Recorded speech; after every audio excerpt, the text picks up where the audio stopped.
베네수엘라가 지금도 사실 경제적인 많은 어려움 가운데 있죠. 나라가 극도로 어려움에 처했을 때 우리 아이들을 보호할 수 없고, 가정에서도 학교에서도 국가에서도 어느 누구도 보호할 수 없는 아이들이 하루아침에 나갔다가 총을 맞고 싸늘한 시신으로 돌아오는 그런 아픈 현실 가운데 유일하게 희망을 주었던 바로 엘 시스테마라고 하는 이 프로그램을 통해서 음악, 악기를 가르쳐주고, 그래서 그곳이 보호처가 되고 피난처가 되고 그들을 보호하고 희망을 주고 보호를 주고 그리고 비전을 주고 그런 일을 했던 것은 참 엄청난 역사라고 생각합니다. 이 아이들에게 먼 나라의 이야기겠지만은, 그러나 이 음악 프로그램이 엘 시스테마가 그들을 보호해주고 구해준 것처럼 오늘 우리 교회도, 혹시 여러분 교회가 왜 자꾸 나오라고 그러죠? 귀찮게. 교회를 귀찮다고 생각한 그런 마음이 있습니까? 여러분, 교회가 여러분의 피난처인 것을 믿으시기 바랍니다. 교회가 여러분들 보호처 되심을 믿으시기를 주님의 이름으로 축원드립니다. 보이지 않게끔 하나님께서 여러 건으로 여러분을 묶으시고 위로하시고 격려하시고, 교우들을 만나서 위로받고 또 힘을 내고 용기를 갖고 또 기도도 지원하고 또 들어가서 서로가 교제도 하고, 그래서 교회는 보이든 보이지 않든 엄청난 끈으로 하나님께서 우리를 보호하시고 계시다, 우리를 지키시고 계시다, 우리 안에 희망을 주신다. 모르긴 몰라도 하나님은 교회를 통해서 우리에게 위대한 일을 하시는 것을 믿으시기를 주님의 이름으로 축원드립니다. 그래서 교회에 어쩌면 우리 이 베네수엘라의 엘 시스테마보다도 오늘 하나님 우리에게 더 큰 역사를 하고 계시는 것을 믿으시기를 주님의 이름으로 축원드립니다.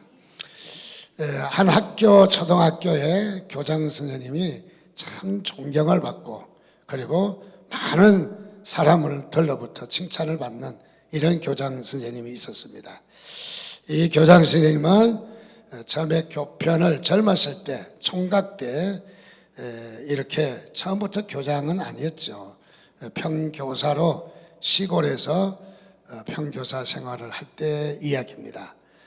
평교사로 시골길에 징검다리를 건너가면서 학교를 이렇게 출근하는 그런 시골에서 교편을 잡고 있었습니다. 하루는 출근하기 위해서 징검다리를 건너가는데 돌이 삐뚤게 낮았어서 그만 물에 빠지고 맞았습니다. 한쪽 신발이 물에 잠기가 되었고 바지가 척척하게 많이 젖었습니다. 그냥 학교 가자니 그것도 또 그냥 갈 일은 아닌 것 같고, 그래서 어쩔 수 없이 좀 늦었더라도 집에 들려서 바지를 갈아입고 또 신발을 바꿔 신고 가는 것이 좋겠다 싶어서 집으로 돌아왔습니다. 마침 집에는 서울에서 와 계시는 어머니가 계셨습니다. 그런데 어쩐 일로 이렇게 학교 가지 않고 돌아왔느냐라고 물었더니, 이 아들 교사가 되는 이 아들이 징검다리를 건너다가 돌이 잘못 놓여져서 그만 빠지고 말았다고. 그래서 바지도 갈아입고 신발도 갈아 신고 그렇게 학교 가겠노라고 이야기하니까 어머니께서 대뜸 하시는 말씀이, 야 이놈아, 네가 그래가지고 무슨 선생이 되겠느냐, 그렇게 하려면 그만둬라. 어머니께서 강력하게 질타를 하셨습니다. 얼른 가서 그 잘못 놓여진 돌을 바르게 놓고 그리고 신발을 갈아 신고 바지를 갈아입고 그러고는 학교에 가도록 해라, 명을 내렸습니다. 사실 갈아입고 가서야 해도 되는데 어머니께서 강력하게 요구하시는 바람에 어쩔 수 없이 젖은 옷과 신발 그대로 신고 가서 징검다리에 돌을 바르게 놓고 돌아와서 옷을 갈아입고 다시 학교에 갔다는 얘기입니다. 참 어머니의 말이 맞기는 하지만은 또 어떻게 보면은 조금 부담도 없지 않아 됐습니다. 그런데 그때부터 생겨난 버릇이 생겼는데, 야 이놈아, 돌을 바르게 놓고 왔느냐 하는 어머님의 소리가 늘 쟁쟁거리고 귀에 들렸습니다. 무슨 일을 하든지 바르게 놓고 왔느냐, 또 다른 일을 해도 바르게 했느냐 하는 소리가 계속 들려와서 이 선생님의 이 생활에는 항상 어머니의 목소리가 바르게 놓고 왔느냐 하는 소리가 귀를 울렸습니다. 그때부터 이 선생님은 도를 바르게 놓는 그런 심정으로 매사의 모든 일을 바로 도를 바르게 놓는 심정으로 이웃과의 관계 또는 동료와의 관계 또 아이들을 보살피면서도 이 아이들을 보살피면서도 그런 마음으로 아이들을 보살피고 그래서 교직에 몸담고 있을 때 그야말로 많은 칭찬이 있게 되었다는 거죠. 그래서 나중에는 교장 선생님에 대해서도 훌륭한 그리고 칭찬받는 그런 아주 좋은 교장 선생님으로 평판이 많이 낳게 되었다. 저는 이 말씀을 보면서 그런 생각을 합니다. 도를 바로 놓는 심정으로 우리도 하나님 앞에 바르게 서고 또 다른 사람을 바르게 설 수 있도록 도와준다면 우리도 대단한 가치가 있다 하는 생각을 가져보게 됩니다. 오늘 말씀 1절에 보니까 형제들아 사람이 만일 무슨 범죄한 일이 드러나거든. 갈라디아 교회는 아주 교리적으로 잘 다져진 교회입니다. 갈라디아 교회는 지금의 터키 땅에 앙카라에 있습니다. 앙카라는 수도입니다.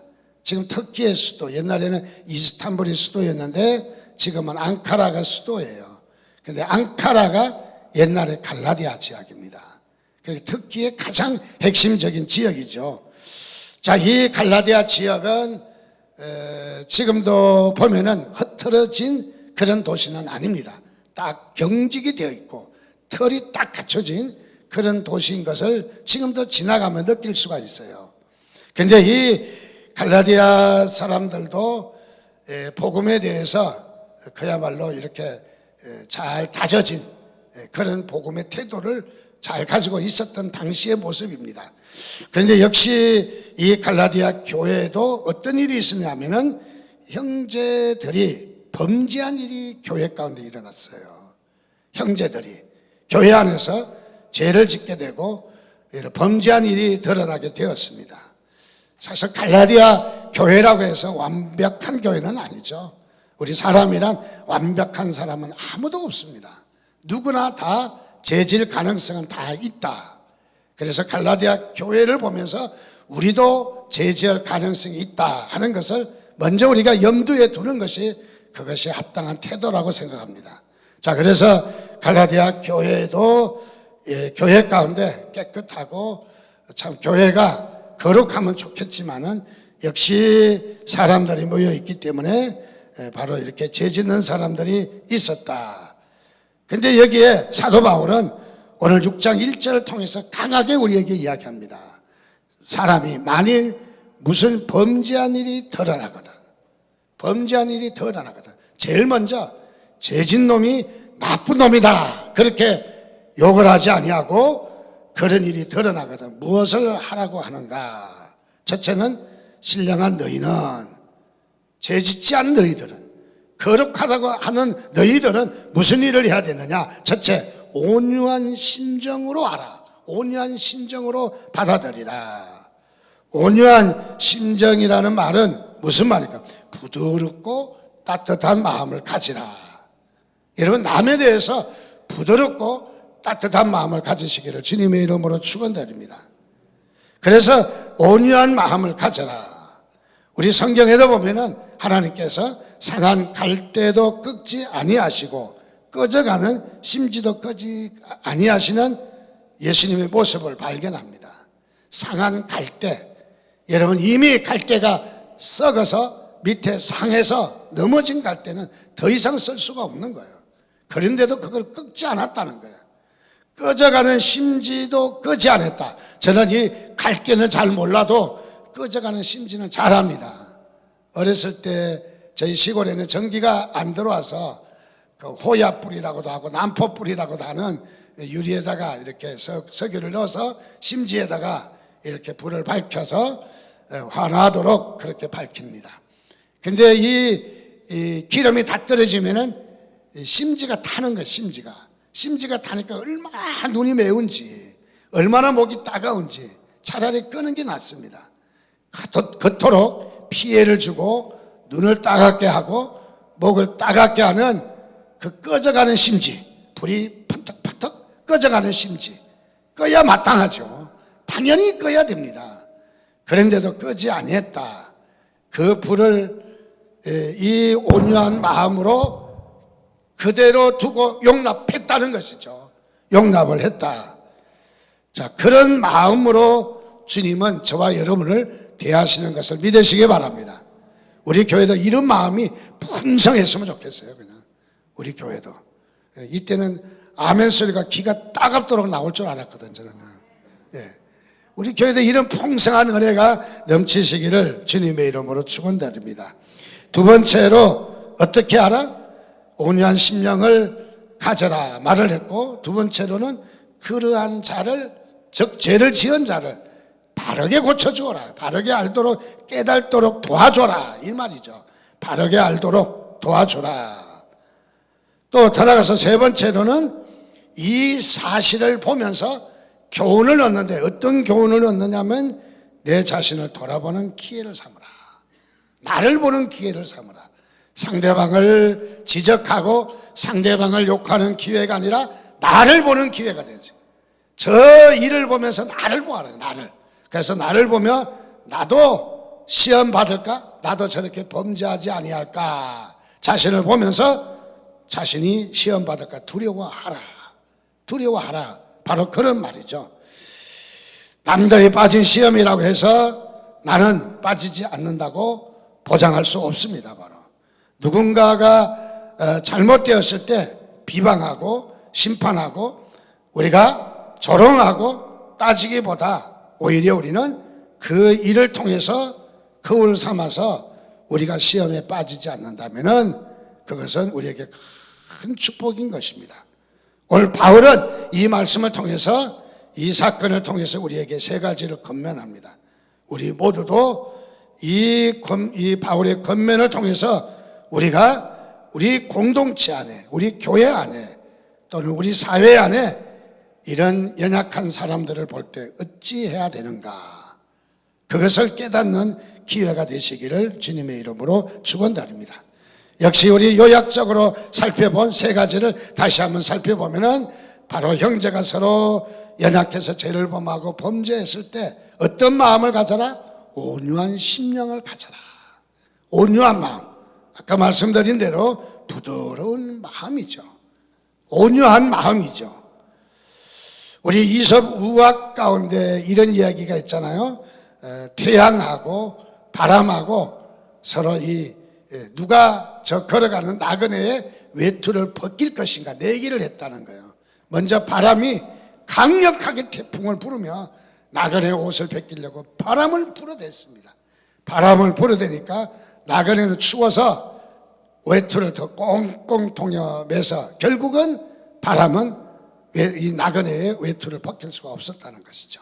근데 이 태양은, 따뜻한 태양은 제일 먼저 얼굴을 환하게 웃으면서 빵긋빵긋 웃으면서 태양열을 나그네를 향해서 점점 높일 때, 나그네가 처음에는 꽁꽁 묶고 외투를 묶어서 걸어가다가 나중에는 더워서 이 나그네 외투를 벗어서 들고 갔다는 거죠. 무엇을 이야기합니까? 따뜻한 미소가 바로 상대방을 내려놓게 한다는 거죠. 상대방을 내려놓을 수 있는 것은 강력한 짓밟고 다른 사람을 그야말로 핀잔을 주고 그야말로 이렇게 하는 것이 아니라 따뜻한 온유한 마음으로 대할 때 상대방의 마음이 열려서 내려놓게 된다 하는 그런 말입니다. 바로 초등학교 1학년 아이가 소풍을 갔습니다. 재미있게 놀았습니다. 그래서 학교에 소풍을 갔다 온 다음 날 학교에서 어제 소풍을 다녀온 데 대해서 그림을 좀 그리라, 미술 시간에 대해서 그림을 그리게 되었습니다. 그래서 이 아이도 열심히 그림을 그립니다. 제일 먼저 붉은 태양을 그렸습니다. 그리고 파란 하늘도 그리고 또 친구들과 손잡고 뛰었던 장면들도 여기저기 그려 넣었습니다. 그리고 들어가서 예쁘게 피어있는 꽃도 나무도 몇 그릇 이렇게 그림을 잘 그려 넣었습니다. 그리고 그 그림을 다 그리고 보니까 그림의 바탕에 그림 색칠을 하지 않는 거예요. 그래서 무슨 색을 칠할까 하다가 이 아이가 제일 좋아하는 색은 남색이에요. 남색, 진한 남색. 그래서 진한 남색을 이 그림 백지에다가 바탕에다가 싹 칠했어요. 다 칠해 가는데 선생님이 지나가시다가 아이의 얼굴을 보고 아연실색을 합니다. 그리고 하는 말이, 야 이 녀석아, 대낮같이 대낮인데 훤한 대낮에 뭐 이렇게 깜깜한 색을 칠해 놓느냐고 그야말로 핀잔을 주었습니다. 그리고 하는 말이, 너의 그림이 너무 엉터리라서 교실 벽에 붙일 수가 없구나. 그래가지고 아이의 핀잔을 주었습니다. 아이가 이때 선생님으로부터 받았던 큰 상처가 생겼습니다. 자신감이 없어졌습니다. 다시는 그림을 그리고 싶지 않았습니다. 그래서 큰 부담감을 가지고 세월이 걸려서 드디어 2학년이 올라갔습니다. 2학년 올라갔는데 또 맞이한 시간이 미술 시간이 또 됐습니다. 그림을 그리게 되었습니다. 선생님은 그림을 그리는데 백지를 나눠주면서 자기 마음껏 그림을 그리라 하고 주제를 주었어요. 아이들은 쫑알쫑알 이야기하면서 여기저기서 그림을 열심히 그리고 또 이야기하고 그리고 재미있게 그림을 그리고 있는데, 다른 아이들은 그림을 다 완성해 가는데 이 아이는 아직 시작도 못한 겁니다. 도화지 위에다가 이 크레파스를 들고는 그야말로 얼굴이 푸르륵 푸르륵, 가슴이 쿵쿵쿵쿵, 뭘 그려야 될지는 모르겠어요. 어떻게 그려야 될지는 몰라요. 왜 그렇습니까? 1학년 때 선생님으로부터 핀잔을 들었기 때문에 다시는 그림을 그리고 싶지 않고, 어쨌든 빨리 시간이 가서 미술 시간이 끝나면 좋겠다는 그런 마음밖에 없는 거예요. 그런데 어느덧 그림을 이제 종료할 시간이 다 됐습니다. 선생님이 한 바퀴 삥 돌다가 이 아이 앞에 와서 섰습니다. 다른 아이들은 다 그림을 그렸는데 이 아이는 그림을 하나도 그리지 못한 거예요. 그리고 아이를 바라보니까 긴장해서 떨고 있는 거예요. 긴장해서 떨고. 선생님은 보이지 않는, 들리지 않는 소리를 마음속으로 들은 거죠. 이 아이가 지금 정상적인 아이가 아니라는 것을 깨닫게 되었던 거죠. 그래서 선생님은 아이의 머리를 쓰다듬으면서 이렇게 이야기합니다. 야, 너 정말 그림 멋있게 그렸구나. 온 덜판이 하얀 눈으로 잔뜩 쌓여 있어서 너무 멋있구나. 칭찬을 해줬는데 그때 이 아이의 마음에 있는 상처가 싹 눈 녹듯이 다 녹아내렸어요. 다 녹아내렸어요. 선생님의 칭찬 한마디에 다 녹아내렸습니다. 1학년 때 선생님은 한마디 핀잔으로 상처를 얼룩 졌지만은 2학년 때 선생님은 한마디 칭찬으로, 사실 그림은 아무것도 그리지 않았지만 하얀 백지를 눈이 쌓여 있는 걸로 칭찬하는 이 선생님의 따뜻한 지혜, 어쩌면은 이 열려있는 영안, 얼마나 귀한 마음인지 아이의 마음에 상처졌던 상처가 다 녹아내리게 되었다는 거죠. 얼마나 귀합니까? 저는 우리 교회 교인들은 다 2학년 선생님인 줄 믿습니다. 바로 1학년 선생님이 아니라 2학년 선생님과 같이 정말 이렇게 행복과 불행은 큰 차이가 아니거든요. 우리 그 바티칸 성당 로마에 가면은 박물관이 있는데 박물관 초입에 들었으면은 천국과 지옥행의 판결을 하는데 그 아주 약한 새 키트를 하나 뽑아다가 올려놨어요. 이 새 깃털보다 무거우면 지옥 가고 새 깃털보다 가벼우면 천국 간대. 여러분, 천국과 지옥은 큰 차이가 나는 건 아니에요. 천국과 지옥은 백지장 한 장이에요. 여러분, 어떤 상황이든지 좋게 받아들이면 그것이 행복인 줄 믿으시기 바랍니다. 좋은 상황도 잘 받아들이지 아니하면 그게 불행이에요, 불행. 똑같은 사건이지만 어떻게 받아들이느냐. 비난과 책망을 일삼는 삶은 우리를 불행하게 하는 거죠. 그러나 칭찬과 격려와 서로가 잘 도둑여주면은 천국 같은 행복한 삶을 살 수 있다는 것이죠. 이런 해석의 능력입니다. 어떤 상황보다도 어떤 해석을 하느냐가 중요합니다. 어떤 상황을 해석을 잘하면 좋은 상황이 될 수가 있는 거예요. 우리 사람들과도 만났을 때 아유 집사님 왜 이래요? 어디 아프세요? 무슨 병이 있으신가? 없던 병도 생겨요. 응? 보고 싶지 않아. 그 집사님 만나면 돌아가. 그런데 이렇게 해보십시오. 아유 집사님 얼굴이 너무너무 밝습니다. 기분 좋으신 일 있나 봐요. 여러분들 가다가 내 앞으로 지나가려고 일부러 올 거예요. 응? 무엇입니까? 한마디 말이 사람의 운명을 바꿔놓는다는 것이죠. 운명을. 자, 우리는 어떻습니까? 주님께서도 우리에게 그렇게 말씀하십니다. 마태복음 11장 28절 말씀해 보니까 수고하고 무거운 짐진 자들아 다 내게로 오라. 내가 너희를 쉬게 하리라. 그리고 주님께서 나는 마음이 깍쟁이가 아니다. 내 마음은 온유하고 겸손하니 나의 멍에를 메고 내게 배우라. 그리하면 너희 마음에 힘을 얻는다. 여기에 무슨 말이냐? 수고하고 무거운 짐, 세상에서 지치고 상처나고 아픔이 있고 말할 수 없는 우리의 고난이 있지만은 주님께로 오라는 거예요. 죄를 지어서도 오라는 거예요. 잘못을 했어도 오라는 거예요. 우리가 아이들이 어떠합니까? 죄를 지으면 못 나타나잖아요. 못 나타나고 저 담벼락에서 오기는 와야 되고 올 수는 없고 담에서 숨어서 눈치나 보고 있잖아요. 눈치나 못 오고 있어요. 주님께서 그래도 오라는 거예요. 내가 너에게 쉬게 하리라. 주님은 어떤 마음이시다? 마음이 온유하고 겸손하시대요. 오늘 우리를 맞이하기에 전혀 다른 어떤 걸림돌을 갖고 있지 않다는 것을 이야기합니다. 여러분 온유한 심령을 가지라는 거죠.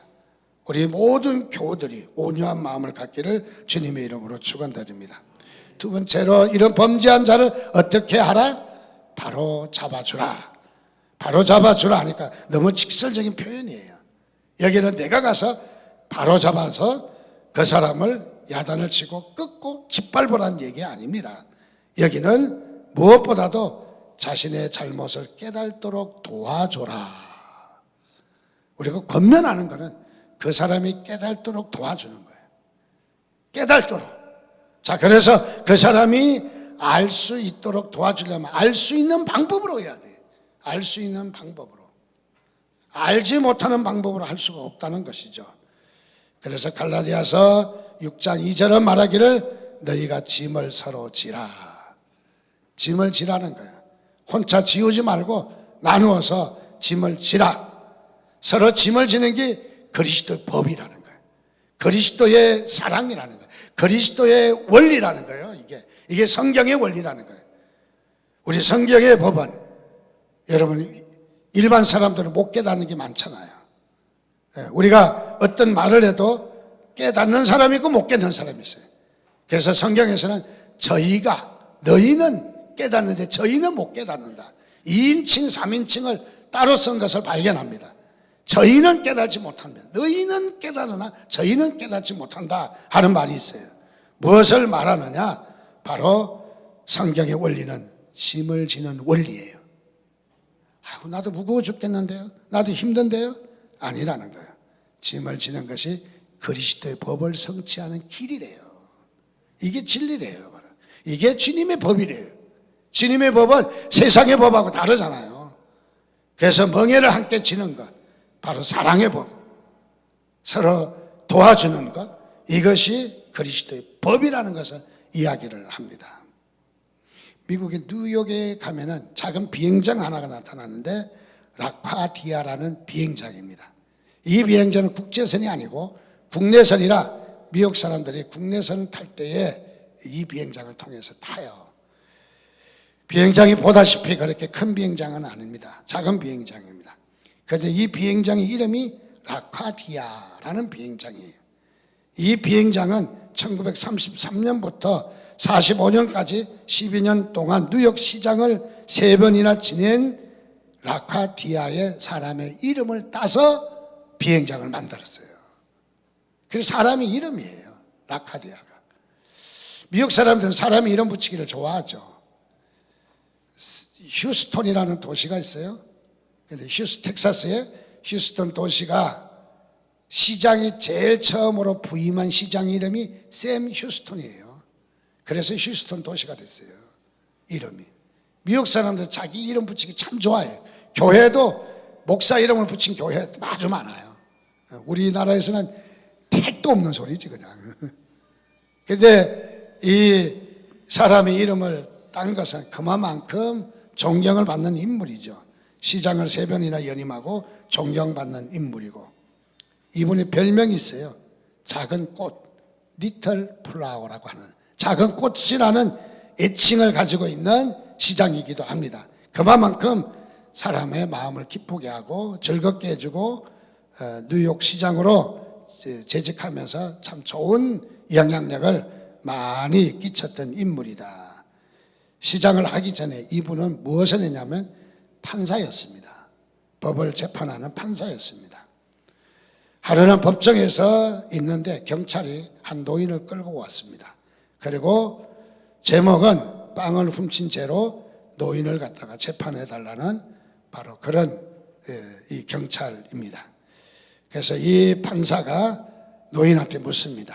전에도 이렇게 빵을 훔친 적이 있습니까? 하니까 노인의 대답이 아닙니다. 처음 훔쳤습니다. 다시 판사는 묻습니다. 왜 훔쳤습니까? 노인은 대답합니다. 예, 배가 고파서 수중에 돈은 다 떨어지고 어쩔 수 없이 배고픔을 면하기 위해서 빵 한 덩어리를 훔쳤습니다. 이 라카디아 판사는 노인의 사정을 다 듣고 판결을 합니다. 노인이요, 아무리 사정이 딱하고 어렵다 할지라도 남의 물건을 훔치는 것은 잘못되었어. 그래서 저는 법대로 당신을 판결하겠습니다. 그리고 판결을 합니다. 그 판결은 $10 벌금형을 선고합니다 해서 판결을 했습니다. 그리고 난 다음에 이 라카디아 판사는 청중을 향해서 다시 일어서서 판결을 계속합니다. 이 노인이 빵 한 덩어리를 훔친 것은 비단 이 노인의 책임만은 아닐 것입니다. 이 도시에 살고 있는 우리 모두에게도 일말의 책임이 있을 것입니다. 그래서 나는 나에게도 벌금 $10를 벌금형을 선고하며, 그리고 이 자리에 앉아 있는 여러분에게도 각각 50센트의 벌금형을 선고합니다 하고 선고를 내렸어요. 그러고 자신도 지갑에서 $10를 꺼내서 모자에다 돈을 넣고 벌금을 냈습니다. 그리고 모자를 청중에게 돌려서 벌금을 내도록 했습니다. 1인당 50센트. 그래서 이 돈을 다 걷었습니다. 걷어보니까 $57 50센트예요. 걷은 돈을 판사는 명합니다. 노인에게 줘라. 그래서 노인이 $57 50센트를 받아서 지게 되었습니다. 그리고 하는 말이 노인에게도 부과된 $10의 벌금을 내라. 그래서 $10의 벌금을 냈습니다. 그럼 노인이 남은 돈은 얼마요? $47 50센트. 노인 그것을 가지고 굶주림을 면하라고 가서 마음껏 식사를 사서 먹으라고 그렇게 판결을 했다는 것입니다. 얼마나 유능한 판결인지, 얼마나 지혜로운 판결인지, 노인과 모두에게 눈시울을 뜨겁게 하는 아주 참 기감이 되는 판결이라고 생각합니다. 그렇습니다. 오늘 이 판사는 노인네를 세워주었습니다. 노인네를 격려했습니다. 노인네를 힘을 주었습니다. 바로 이런 것들이 우리 그리스도의 법입니다. 이 세상에 나가서 우리가 삶을 살 때 그리스도의 법을 성취해야 되는데, 바로 이것이 바로 그리스도의 법을 성취하는 아주 아름다운 모습이라고 생각합니다. 이렇게 할 때에 노인도 깨닫고 다시는 도둑질하지 않고 아주 좋은 사회를 만들어가는 그런 사람이지 않겠습니까? 세 번째로, 형제가 범죄하고 해서 무엇을 하라? 내 자신을 돌아보라. 나를 돌아보라. 나를. 그리고 너도 시험에 빠질까 두려워하라. 저 사람만이 시험에 빠지는 것이 아니라 나도 시험에 저런 상황이 되면 빠질 수 있다는 것을 인정하라는 것입니다. 야고보서 3장 2절은 말합니다. 우리가 다 실수가 많으니. 다 실수가 많아요. 실수 없는 사람이 어디 있겠어요? 실수가 많습니다. 실수가 많기 때문에 저 사건을 보면서 거울 삼아 나도 그렇게 하라. 그런데 사람들은 대체적으로 마태복음 7장 3절에 보니까 형제의 눈 속에 있는 티는 보지만은 자신 속에 있는 덜보는 보지 못하는 아전 인수격인 해석을 할 때가 많습니다. 이것은 잘못됐다는 거죠. 우리는 남의 일에 대해서 이러쿵 저러쿵 관여하고 비방하고 말은 많지만은 그러나 진작 자신의 모습은 발견하지 못하는 그런 모습도 없지 않아 많이 있는 것 같습니다. 3절 말씀에 보면은 어떻게 말합니까? 누가 아무것도 되지 못하고 된 줄로 생각하면 스스로 사기치는 것이래요. 잘났다고요? 나는 완벽하다고요? 나는 괜찮다고요? 아니라는 거예요. 그래서 제 잘난 맛에 살지 말라라는 것이죠. 어느 두 집사가, 부부가 사이가 좋지 않아서 좀 싸웠어요. 언쟁을 했습니다. 어느 날 남자 집사는 바로 집으로 돌아오지 않고 교회 수요 예배에 참석하게 되었습니다. 여자 집사는 일이 있어서 참석하지 못하고 집에서 일을 계속 해야만 했습니다. 남자 집사는 수요 예배를 다 마치고 그리고 집으로 돌아왔습니다. 냉정하고 지금은 이렇게 긴장 기간이라, 싸움 기간이라 핑 돌아가서 남자 집사의 그냥 할 일대로 하는 상황인데 오늘은 달랐어요. 돌아오자마자 말을 걸고 친절을 베풀어주고 사랑해주고 여자 집사님을 끔찍하게 생각했습니다. 여자 집사님 깜짝 놀랐어요. 우리 남편이 이런 사람이 아닌데. 그래서 남편에 대해서 좋은 마음을 갖게 되었습니다. 근데 문득 생각해 보니까 아하, 오늘 남편이 이렇게 잘하는 것은 분명히 무슨 이유가 있을 거다. 그래서 아마 오늘 수요 예배 때 목사님의 설교를 듣고 감동을 받은 것 같다. 그래서 주보를 뒤져보니까 아닌 게 아니라 사랑이었어요. 그러면 그렇지 오늘 목사님께서 내 아내를 내 몸과 같이 사랑하라 말씀을 하신 것 같다. 그래서 기분이 좋았어요. 그래서 목사님을 드리겠다고 다음날 과일도 한 박스 사가지고 그리고 목사님 어제 설교 잘 해주어서 감사합니다. 내 아내를 내 몸과 같이 사랑하라 설교해 주셔서 감사합니다. 인사를 했더니 이 목사님이 고지식한 목사님이 아니요 나 그렇게 설교 안 했는데요. 어떻게 설교했습니까? 내 원수를 사랑하라. 그래서 아내를 사랑했고 원수를 사랑하라. 하여간 착각입니다. 뭐 어쨌든 간에 이 집사님은 이 고마움을 가지고 있었다는 얘기입니다. 무슨 말입니까? 우리 자신을 깨달을 수 있다면 너무너무 귀한 것이죠. 자, 오늘 성경은 우리에게 이야기합니다. 6장 4절 말씀에 이야기합니다. 각각 자기의 일을 살피고 그리하면 자랑할 것이 자기에게도 있어도 남에게는 있지 아니하리라. 자기 일을 살피라. 여러분 자신의 일을 살피시기를 바랍니다. 자랑하지 말고 우리 남을 잘 도와주고 격려하는 일이 얼마나 중요한가. 그래서 6장 5절 마지막 절에 가서 같이 읽습니다. 시작. 각각 자기의 짐을 질 것이라. 우리에게 짐이 무엇입니까? 바로 온유한 마음입니다. 남을 깨닫게 하는 겁니다. 2학년 선생님이 되는 겁니다. 바로 이게 바로 우리가 져야 될 짐이라는 사실을 다시 한번 우리가 깨달을 수 있습니다. 자, 그래서 오늘 이 말씀을 보면서 우리가 주님 앞에 우리가 교회 참 좋은 교회를 꾸미는 방법은 간단합니다. 우리가 서로 온유한 마음으로 연약하다 할지라도 잘 감싸주는 거. 어떤 교회 가면은 전부 다 율법학자만 앉아 있어. 안 되는데 안 되는 거는 지도 안 돼. 여러분 어렵지라도 잘 격려하고 위로하면은 좋은 사람이 될 줄 믿습니다. 여러분 옆에 앉으신 분이 다 좋은 사람 될 뿐이에요.